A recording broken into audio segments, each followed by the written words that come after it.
Hello जूही, कैसे हैं आप सब लोग। उम्मीद है खैरियत से होंगे। पिछले लेक्चर में मैंने आपको लोअर हाई एंड लोअर लो के बारे में बताया था। आज हम उसको मज़ीद थोड़ा आगे एक्सप्लेन करूंगी। जैसे कि हायर हाई में जैसे ब्रेक ऑफ स्ट्रक्चर होता है, बेहोश होता है, इसी तरह लोअर हाई एंड लोअर लो में भी ब्रेक ऑफ स्ट्रक्चर एंड बेहोश होता है। बट जब लोअर हाई लोअर लो में जब ये मार्केट ऐसे चलती है तो उसका बेहोश एंड ब्रेक ऑफ स्ट्रक्चर कैसे होता है मैं आपको बताऊंगी। चलो जी, देखते हैं। जैसे कि हायर हाई में भी ब्रेक ऑफ स्ट्रक्चर एंड बेहोश होता है। जहाँ पे मार्केट लोअर हाई यहाँ पे लोअर लो लोअर हाई लोअर हाई जो इस तरह बनाएगी। जैसे ही मार्केट लोअर हाई बनाएगी देन इसको पिछले वाले को ब्रेक करेगी तो यहाँ पर इसका क्या होगा, बेहोश यानी ब्रेक और स्ट्रक्चर हो जाएगा। देन ये मार्केट बाय जाएगी, फिर ये नीचे वाले को ब्रेक करेगी, इस लोअर लो को ब्रेक करेगी तो हमारा क्या होगा कि यहाँ पे हमारा बेहोश हो जाएगा। देन फिर लोअर हाई फिर इसको ब्रेक करेगी, लोअर लो को ब्रेक करेगी तो यहाँ पर इसका क्या होगा, बेहोश। ये नाम है ताकि इसलिए रखे जाते हैं ताकि हम सबको आसानी हो कि बेहोश क्या होता है। लोअर हाई बगैर नाम का कोई भी चीज़ नहीं चलती, इसलिए बेहोश ब्रेक ऑफ स्ट्रक्चर यानी कि रिट्रेसमेंट, इसके बारे में आपको इल्म होना चाहिए। रिट्रेसमेंट क्या होता है, लोअर हाई क्या होता है, लोअर लो क्या होता है, हायर हाई क्या होता है। नाम याद रखना बहुत ज़रूरी है। ये अपनी आसानी के लिए होते हैं कि ये ब्रेक और स्ट्रक्चर क्या है। यानी कि स्ट्रक्चर को पिछला जो था स्ट्रक्चर उसको उसने ब्रेक कर दिया, तोड़ दिया, देन उसने नया हाई लोअर हाई बनाया। इस सब का फ़ायदा यही होता है, लोअर हाई लोअर लो लोअर हाई लोअर लो। इसका मकसद यही होता है कि मार्केट डाउन ट्रेंड में चल रहा है यानी कि सेल में चल रहा है, डाउन ट्रेंड में जा रहा है। नेक्स्ट वो लोअर हाई को पिछले को ब्रेक करता है, ब्रेक और स्ट्रक्चर करता है, देन वो ब्रेक और स्ट्रक्चर। तो हमें समझ आ जाती है कि जो मार्केट है वो डाउन ट्रेंड में चल रहा है यानी कि सेल ट्रेंड में। तो हम आराम से एंट्री लगा सकते हैं, एक ट्रेंड लाइन लगा सकते हैं कि जी अब मार्केट जा रही है नीचे की तरफ, हम सेल की एंट्री आराम से ले सकते हैं। नेक्स्ट जी, आपको ट्रेंड लाइन के बारे में भी बताऊंगी आप, ताकि आपको पता चले कि ट्रेंड लाइन क्या होता है। ट्रेंड लाइन वो होती है कि जैसे कि अगर मार्केट अप ट्रेंड में जा रही है, एसएमसी के हिसाब से जैसे ही market higher high higher low बनाएगी तो हम नीचे से एक ट्रेंड लाइन लगा लेंगे ताकि ये जाहिर हो कि मार्केट बाय मूविंग में है, यानी कि ऊपर की जाने मूव कर रही है। हायर हाई बनाती है, फिर ब्रेक और स्ट्रक्चर कर देती है, फिर हायर हाई बनाती है। तो इस तरह हमें साफ जाहिर हो रहा होता है कि एसएमसी के हिसाब से कि मार्केट बाय की जानब जा रही है। हम बाय की एंट्री लगा सकते हैं। बाय की जब भी हम एंट्री लगाएंगे तो हम एसएलटी पे लगाते हैं तो हम आराम से डॉलर बन जाते हैं। अगर मार्केट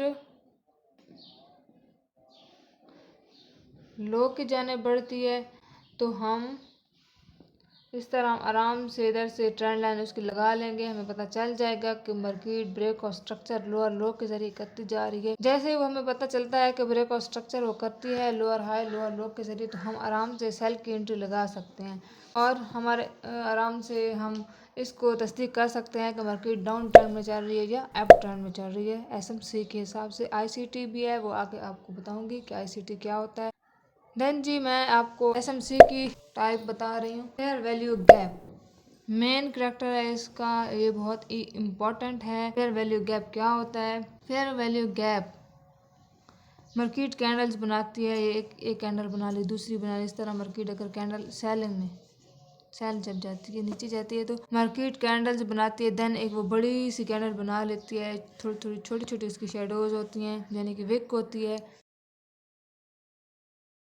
तो एक बड़ी सी कैंडल जो दरमियान में बनती है हम उसको इस तरह मार्क कर लेंगे। उसके दरमियान जो मतलब फासला होता है एक इस कैंडल के दरमियान, देन जहाँ पे कैंडल बना लेते हैं ना, इसकी शेडो और इसकी शेडो के दरमियान जो फासला होता है और इसमें जो गैप होता है इसको हम कहते हैं fair value gap.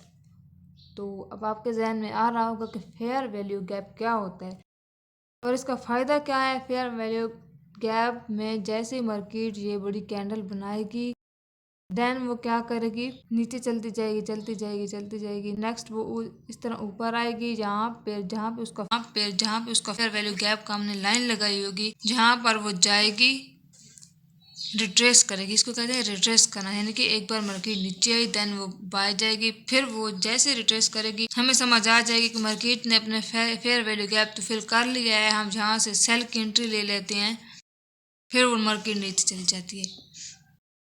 Fair value gap का यही फ़ायदा है कि जैसे ही ये फेयर वैल्यू गैप मार्केट में होगा तो हम यहाँ पे उसको लाइन लगा देंगे, रेड लाइन से मार्क कर लेंगे। देन हमें पता चल जाता है कि मार्केट ने दोबारा रिट्रेसमेंट करनी है, फिर आराम से सेल की एंट्री लगा सकते हैं।